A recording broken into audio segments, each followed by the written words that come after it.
தலைப்புச் செய்திகளை பார்க்கலாம். காங்கிரஸ் கட்சியை இனி காப்பாற்ற முடியாது என பிரதமர் மோடி பேச்சு. தோல்வியை ஏற்க முடியாமல் வாக்குப்பதிவு இயந்திரங்கள், வாக்காளர் பட்டியல் திருத்தம் பற்றி எதிர்க்கட்சிகள் குறை கூறுவதாக குற்றச்சாட்டு. अपने साथियों को भी पराजय के कारण नहीं समझा पा रहे, वे अपनी पार्टी को भी पराजय के कारण समझा नहीं पा रहे हैं.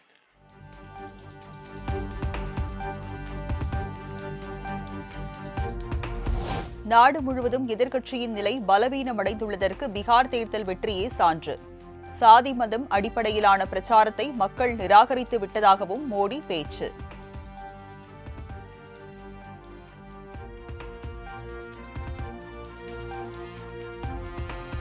பீகாரில் மீண்டும் பாஜக கூட்டணி ஆட்சியை பிடித்த நிலையில் நிதிஷ்குமாரின் பதவியேற்பு விழா திடீர் ஒத்திவைப்பு.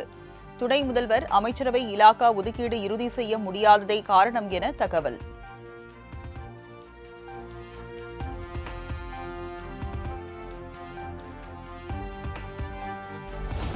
பாஜக தேசிய தலைவரும் மத்திய அமைச்சருமான ஜே.பி. நட்டா உள்துறை அமைச்சர் அமித்ஷாவுடன் சந்திப்பு. பீகார் அமைச்சரவை குறித்து முக்கிய ஆலோசனை.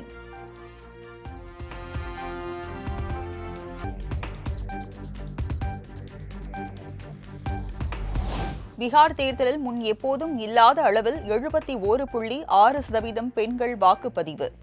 தேர்தலுக்கு சில நாட்களுக்கு முன்பு மத்திய மாநில அரசுகள் பெண்கள் வங்கிக் கணக்கில் 10,000 வரவு வைத்ததே முக்கிய காரணம் என தகவல்.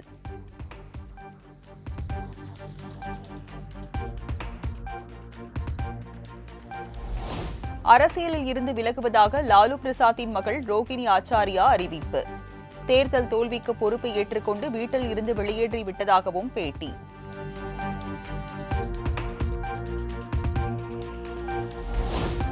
பீகார் தேர்தலில் எம்எல்ஏவாக வெற்றி பெற்ற மைதிலி தாக்கூர் பாடிய அஜித் பட பாடல். தமிழில் மெல்லிய குரலில் பாடும் வீடியோ இணையத்தில் வைரல்.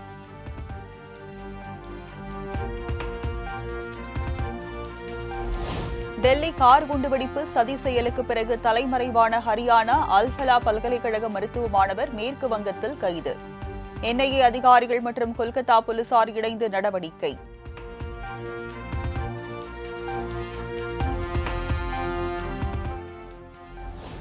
நேபாள எல்லை வழியாக இந்தியாவுக்குள் சட்டவிரோதமாக ஊடுருவ முயன்ற 2 வெளிநாட்டு மருத்துவர்கள் கைது.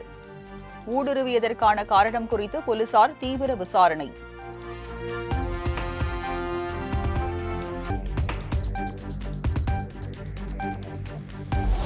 லிவ்-இன் தம்பதியினருக்கு பாதுகாப்பு வழங்குவதற்கு அலகாபாத் உயர்நீதிமன்றம் மறுப்பு. ஒரு நபரின் சுதந்திரம் மற்றொருவரின் சட்டப்பூர்வ உரிமையை ஆக்கிரமிக்கவோ அல்லது மீறவோ முடியாது என்றும் தீர்ப்பு.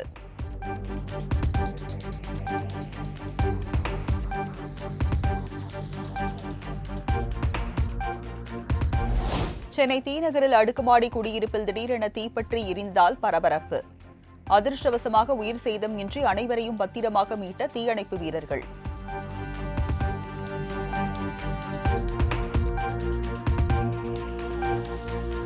நீட் விலக்கு மசோதா விவகாரத்தில் உச்சநீதிமன்றத்தில் தமிழ்நாடு அரசு புதிய மனு தாக்கல். நீட் மசோதாவை நிராகரித்து குடியரசுத் தலைவர் திருப்பி அனுப்பியது அரசியல் சாசனத்திற்கு எதிரானது என குற்றச்சாட்டு.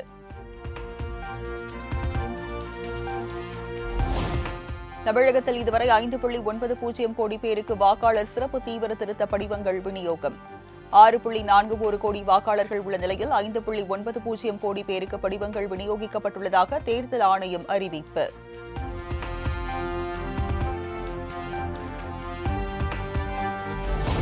திருச்செங்கோடு அருகே வாக்காளர்களுக்கு வழங்க வேண்டிய 500க்கும் மேற்பட்ட எஸ்ஐஆர் விண்ணப்பங்கள் கோயில் வளாகத்தில் கிடந்ததால் பரபரப்பு. பொறுப்பற்ற முறையில் செயல்பட்ட பிஎல்ஓ மற்றும் வருவாய்த்துறை அதிகாரிகள் மீது உரிய நடவடிக்கை எடுக்க பொதுமக்கள் கோரிக்கை.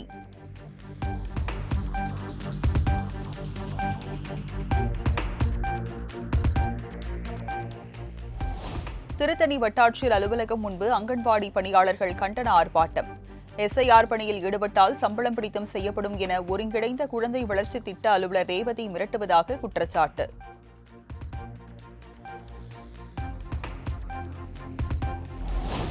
திருத்தணியில் செய்தியாளரின் கைபேசியை பறிக்க முயன்ற ஒருங்கிணைந்த குழந்தை வளர்ச்சி திட்ட அலுவலர் ரேவதி. தனக்கு எதிராக போராட்டம் நடத்தும் அங்கன்வாடி ஊழியர்களிடம் செய்தி சேகரித்ததால் ஆவேசம்.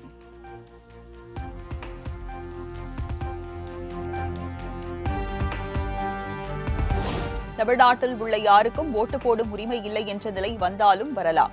வாக்காளர் பட்டியல் சிறப்பு தீவிர திருத்தம் தொடர்பாக தவிக தலைவர் விஜய் வீடியோ வெளியீடு.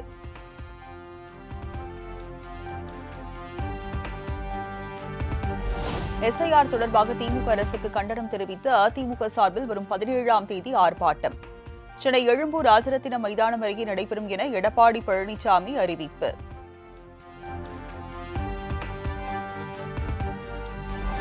எஸ்ஐஆருக்கு எதிராக தமிழகம் முழுவதும் தவிக சார்பில் இன்று கண்டன ஆர்ப்பாட்டம்.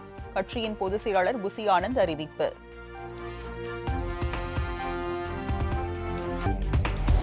சிவகங்கை மாவட்டம் சிங்கம்புணரியில் 8301 பயனாளிகளுக்கு ரூபாய் 89 கோடியில் நலத்திட்ட உதவிகளை வழங்கினார் துணை முதல்வர் உதயநிதி. பொருளாதார வளர்ச்சியில் எந்த மாநிலமும் நினைத்து கூட பார்க்க முடியாத அளவிற்கு தமிழகம் 11.19% வளர்ச்சி அடைந்துள்ளதாக பேச்சு.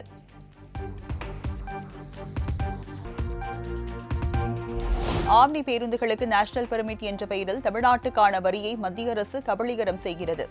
தமிழ்நாடு போக்குவரத்து துறை அமைச்சர் சிவசங்கர் குற்றச்சாட்டு.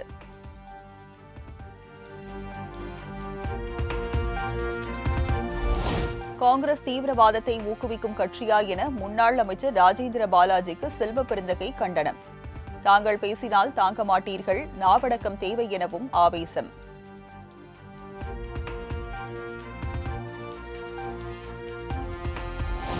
தமிழகம் முழுவதும் இன்று நடக்கிறது பட்டதாரி ஆசிரியர் பணிக்கான 2ஆம் தாள் தகுதி தேர்வு. 1241 மையங்களில் 3,73,000 பேர் தேர்வு எழுத உள்ளதாக தகவல்.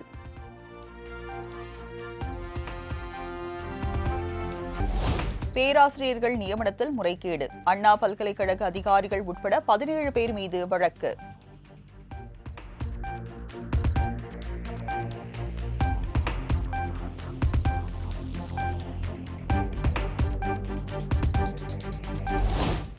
மன்னார்குடியில் இருந்து கிழக்கு கடற்கரை சாலை வழியாக திருச்செந்தூருக்கு அரசு பேருந்து சேவையை தொடங்கி வைத்தார் அமைச்சர் TRB ராஜா.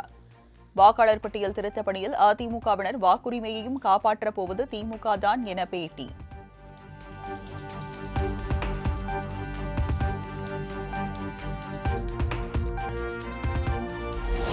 யாழ்ப்பாணத்தில் மோசமான வானிலையால் தரையிறங்க முடியாமல் வானில் நீண்ட நேரம் வட்டமடித்த இண்டிகோ விமானம்.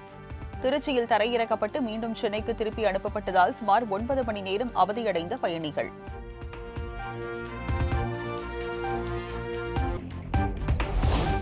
பழனி கொடைக்கானல் சாலையில் சுற்றுலா வாகனத்தை துரத்திய காட்டு யானை. இணையத்தில் வைரலாகும் வீடியோ காட்சி.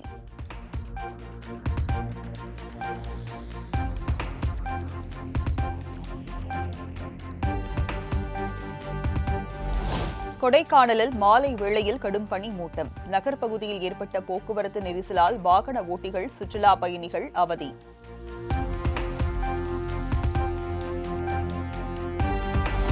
கள்ளக்குறிச்சி மாவட்டம் சங்கராபுரம் அருகே கூலி தொழிலாளி கொலை செய்யப்பட்ட விவகாரம். உண்மை குற்றவாளிகளை கைது செய்ய கோரி உறவினர்கள் மறியல் போராட்டம்.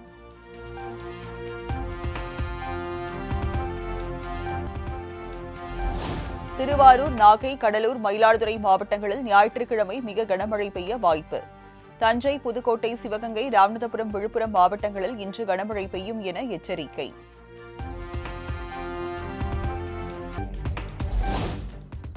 அடுத்த 2 நாட்களுக்கு கனமழை எச்சரிக்கை விடுக்கப்பட்டுள்ளதால் தயார் நிலையில் இருக்குமாறு 10 மாவட்ட ஆட்சியர்களுக்கு பேரிடர் மேலாண்மை துறை அறிவுறுத்தல். நிலையான வழிகாட்டு நெறிமுறைகளின்படி பேரிடர்களை எதிர்கொள்ள அனைத்து துறைகளும் தயார் நிலையில் இருக்க வலியுறுத்தல்.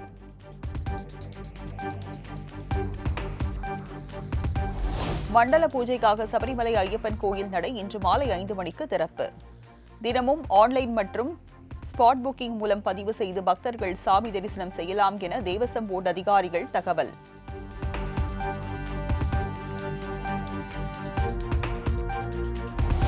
சாலையோரம் தள்ளுவண்டியில் உணவுப் பொருட்கள் விற்பனை செய்வோர் கட்டாயம் உரிமம் பெற்றிருக்க வேண்டும். இ-சேவை மையங்கள் வழியே இலவசமாக லைசென்ஸ் பெறலாம் என உணவு பாதுகாப்புத்துறை அறிவிப்பு.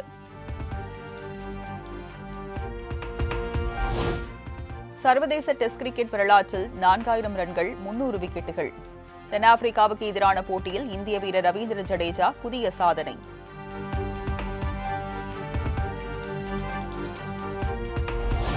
2025 உலக குத்துச்சண்டை கோப்பை இறுதிப் போட்டிகள் இன்று நொய்டாவில் தொடக்கம். பிரம்மாண்டமாக நடந்த துவக்க விழாவில் பல்வேறு நாடுகளைச் சேர்ந்த வீரர் வீராங்கனைகள் பங்கேற்பு.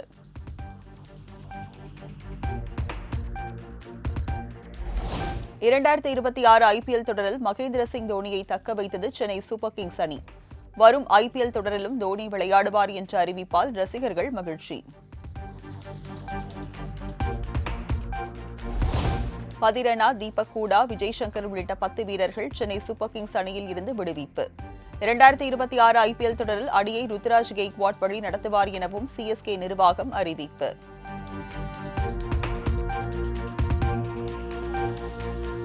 யூனிசெஃபின் குழந்தைகள் நலனுக்கான தூதராக நடிகை கீர்த்தி சுரேஷ் நியமனம். இந்தியாவில் குழந்தைகளுக்கான யூனிசெஃப் தூதராக இணைவதில் பெருமைப்படுவதாக எக்ஸ் தளத்தில் பதிவு.